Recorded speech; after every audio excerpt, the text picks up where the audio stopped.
Oui, dans le fond, en fait, chaque citoyen aujourd'hui, il a ses propres raisons de se déclarer candidat ou volontaire pour être dans un processus constituant avec les autres. Et c'est ça, je crois, qui va être magnifique le 18 mars. Le 18 mars, c'est le début du processus constituant. C'est un moment où on se retrouve et on dit « nous voulons un avenir en commun ». Nous voulons être un peuple ensemble. Tout à l'heure, je disais que nous étions une multitude. Eh bien, il faut manifester aussi ce désir, cette empathie.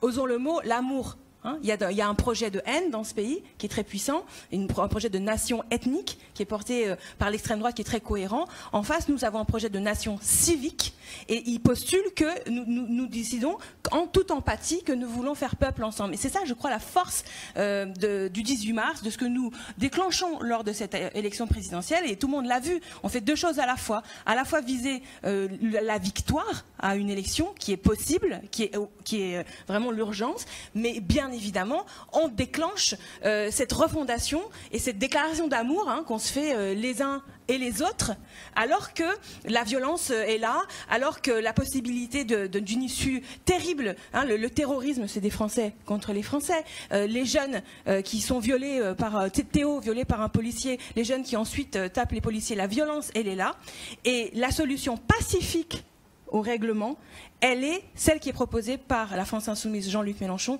qui est celle de l'Assemblée constituante.